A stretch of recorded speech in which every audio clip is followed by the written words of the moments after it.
Topic में books of accounts में कुछ एंट्रियाँ छूट जाता है या कुछ एंट्रियाँ गलत हो जाता है, उसका रेक्टिफिकेशन करेंगे पास्ट एडजस्टमेंट टॉपिक में।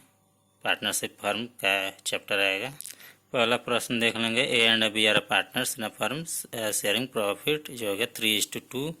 जगह बैलेंस शीट दिया हुआ है। प्रॉफिट फॉर द ईयर है 30,000।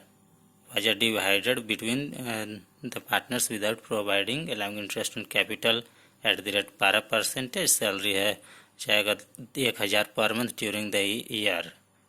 विथ ड्रॉइंग किया है 10,000, पी ए किया है 20,000। इसको बनाना होगा। इंटरेस्ट ऑन कैपिटल छूट गया था तो डायरेक्ट उठा के फर्म का डेबिट में डाल देंगे, क्योंकि फर्म के लिए एक तरह का लॉस एक्सपेंसेस हुआ 9,600। डायरेक्ट फर्म में डाल देना। सैलरी टू ए फर्म के लिए भी लॉस है तो डायरेक्ट डेबिट में आ जाएगा, और फर्म का जो डेबिट होगा पार्टनर्स कैपिटल अकाउंट का क्रेडिट हो जाएगा। फर्म का क्रेडिट चीज़ पार्टनर्स कैपिटल अकाउंट का डेबिट हो जाएगा, अपोजिट होते जाएगा। ठीक है। लॉस टू बी डेबिटेड 12,960, और इधर बी के में डेबिट हो जाएगा 8,640।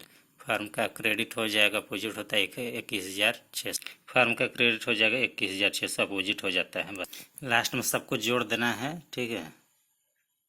इधर आ जाएगा डेबिट में 12,900, इधर 6,200 और 12,000 को जोड़ देने से आ जाएगा 18,240। सबको जोड़ देना है। लास्ट में नेट बैलेंस इफेक्ट आ जाएगा। डेबिट क्रेडिट में जो ज़्यादा हो जाएगा, मतलब कि इधर डेबिट बैलेंस जो है ना 5,280 से कम है, और बी में डेबिट क्रेडिट में से देखना जो कम बेसी होगा उसको नीचे में लिख देना। नेट बैलेंस इफेक्ट वही होगा। जो डेबिट या क्रेडिट कुछ भी कम में ज़्यादा होगा, फर्म में तो नील हो गया।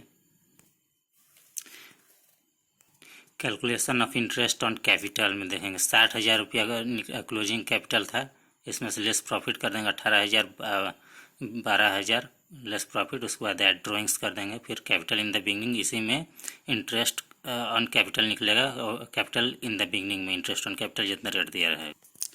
इंटरेस्ट ऑन कैपिटल देखेंगे फर्म के लिए ये एक तरह का लॉस मान लेंगे, तो फर्म के लिए 9,600 है। फिर इंटरेस्ट ऑन कैपिटल जितना बिगनिंग कैपिटल में जितना रेट रहेगा उसमें दे देंगे।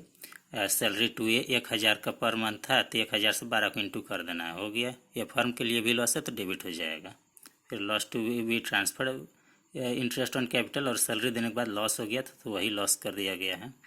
एज कैपिटल बीज कैपिटल में डेबिट साइड में एक लाइन खिंचाया जाएगा, क्रेडिट में भी खिंचाया जाएगा। फर्म का भी डेबिट में खिंचाएगा एक लाइन, यहाँ पार्टिकुलर की एक लाइन खिंचाया जाएगा। ठीक है।